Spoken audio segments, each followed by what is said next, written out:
Right Neelima, ఇప్పటివరకు కూడా ఆంధ్రప్రదేశ్ ప్రభుత్వం ముఖ్యమంత్రి చంద్రబాబుగా వచ్చిన తర్వాత పూర్తిగా గత ప్రభుత్వం అంటే జగన్మోహన్ రెడ్డి హయాంలో జరిగినటువంటి ప్రతి అంశానికి సంబంధించి శ్వేతపత్రాలు రిలీజ్ చేస్తూ వస్తూ ఉన్నారు. మొదటగా ఇప్పటివరకు చూడొచ్చు 4 శ్వేతపత్రాలు రిలీజ్ చేశారు. ఈ రోజు 5వది శాంతి భద్రతలకు సంబంధించినటువంటి శ్వేతపత్రాన్ని రిలీజ్ చేయబోతున్నారు. ఎందుకంటే వైసీపీ ప్రభుత్వ హయాంలో పూర్తిగా ప్రతిపక్షాలపైన దాడులు, ప్రజలపైన దాడులు కావచ్చు, శాంతి భద్రతల విఘాతం కావచ్చు, ఈ విధంగా వాళ్ళు ఎలాంటి అకృత్యాలకు పాల్పడ్డారో చూసాం. తప్పుడు కేసులు పెట్టడం కావచ్చు, వీటన్నిటికి సంబంధించి కూడా ఈ రోజు 3 గంటలకు సచివాలయంలో ముఖ్యమంత్రి చంద్రబాబు నాయుడు శ్వేతపత్రం రిలీజ్ చేయబోతున్నారు. చూద్దాం. వైసీపీ హయాంలో దిగజారిన శాంతి భద్రతల అంశంపై ఏపీ ప్రభుత్వం ఇవాళ శ్వేతపత్రం విడుదల చేయనుంది. మధ్యాహ్నం 3 గంటలకు సచివాలయంలో సీఎం చంద్రబాబు ఈ శ్వేతపత్రాన్ని విడుదల చేయనున్నారు. గత ప్రభుత్వ హయాంలో జరిగిన అకృత్యాలు, అరాచకాలు, అణిచివేతలు, అక్రమ కేసులు, బాధితులపైనే రివర్స్ కేసులు పెట్టడం తదితర అంశాలపై ఆయన వివరించనున్నారు.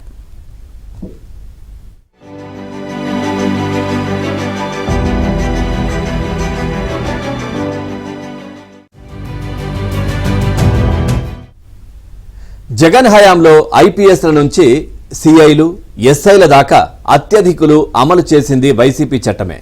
స్థానిక ఎమ్మెల్యే, జిల్లా మంత్రి చెప్పిందే వాళ్లకు వేదం. ఇప్పుడు సర్కారు మారింది. జిల్లా స్థాయిలో ఐపీఎస్ల బదిలీలు దాదాపుగా ముగిశాయి. కానీ క్షేత్రస్థాయిలో పరిస్థితి ఏంటి? వైసీపీ పోలీస్ అధికారుల నుంచి విముక్తి ఎప్పుడు? ఇవి సర్వత్రా వినిపిస్తున్న ప్రశ్నలు. జగన్ పాలనలో కబ్జాలు, దౌర్జన్యాలపై నోరెత్తిన ప్రజా సంఘాలు, ప్రతిపక్షాలపై అక్రమ కేసులు పెట్టి వేధించిన పోలీస్ అధికారులు ఇప్పటికీ ఎక్కడికక్కడ చక్రం తిప్పుతూనే ఉన్నారు. జిల్లా ఎస్పీలను బదిలీ చేయడానికే కొత్త సర్కారు దాదాపు 40 రోజులు పట్టింది. మరి క్షేత్రస్థాయిలో పాతుకుపోయిన వైసీపీ అధికారుల్ని బదిలీ చేయడానికి ఇంకెన్ని నెలలు పడుతుందో తెలియడం లేదని పోలీస్ శాఖలోనే చర్చ జరుగుతోంది. దీనివల్ల 3 నష్టాలు జరుగుతున్నాయని వారంటున్నారు. 1, కులముద్ర, పార్టీ ముద్ర వేసి ఇన్నేళ్లు సరైన ప్రాధాన్యం దక్కని అధికారులకు ఇప్పటికీ న్యాయం జరగడం లేదు. 2, సరైన పోస్టింగ్ల కోసం అధికారులు, ఎమ్మెల్యేల చుట్టూ ప్రదక్షిణలు చేస్తున్నారు.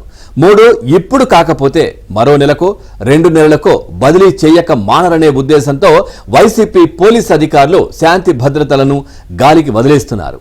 ఈ పరిస్థితిని కొత్త ప్రభుత్వం తక్షణం చక్కదిద్దాలని పలువురు పోలీసులు కోరుతున్నారు.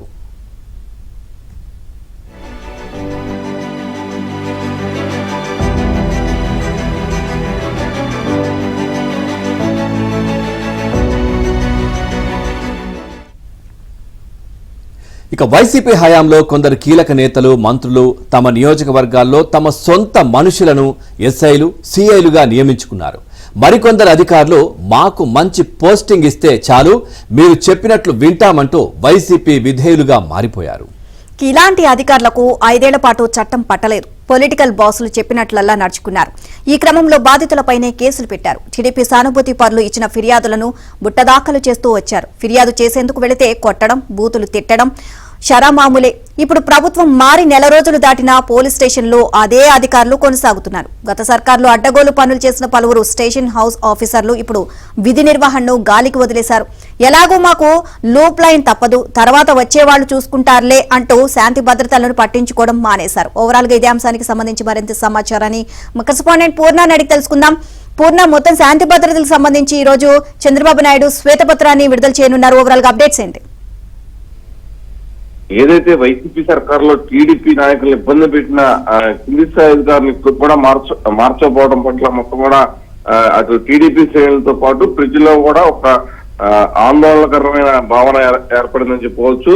ఎందుకంటే దాదాపు వైసీపీ హయాంలో అనేక మంది టీడీపీ నేతలతో పాటు ప్రజల్లో కూడా తీవ్ర ఇబ్బందులకు అయితే గురి చేసిన పరిస్థితి నెలకొంది. ఎందుకంటే కింది స్థాయిలో ఉండే ఎస్ఐలు కానీ, సిఐలు కావచ్చు, అంతా కూడా తీవ్రమైన అంటే వైసీపీ నాయకులు, ఎమ్మెల్యేలు కానీ, ఎంపీలు కానీ, మంత్రులు కానీ వాళ్ళు చెప్పినట్టే కూడా ఈ కింది స్థాయి అధికారులు కూడా ఆడిందే ఆట పాడిందే పాటగా చేశారని చెప్పుకోవచ్చు. ఎందుకంటే ప్రతి దాంట్లో కూడా అంటే ప్రతి ఒక్కరి మీద కూడా కేసు పెట్టాలి అనుకుంటే వైసీపీ నాయకులు ఏదైతే చెప్పారో తూచా తప్పకుండా సిఐలు కానీ, ఎస్ఐలు కానీ మొత్తం కూడా ఆచరించారు. ఎందుకంటే వాళ్ళు చెప్పినట్టే మొత్తం కూడా పోలీసు యంత్రాంగం మొత్తం కూడా ఉన్న పరిస్థితి నెలకొంది. ఎందుకంటే ఈ తెలుగుదేశం ప్రభుత్వం వచ్చిన తర్వాత కూడా వెంటనే వీరికి ట్రాన్స్ఫర్లు ఉంటాయి, వారందరూ లూప్ లైన్ లో పెడతారని చెప్పి అనుకున్నప్పుడు కూడా ఎవరిని కూడా ఇప్పటివరకు అంటే నెలన్నర గడుస్తున్నప్పుడు కూడా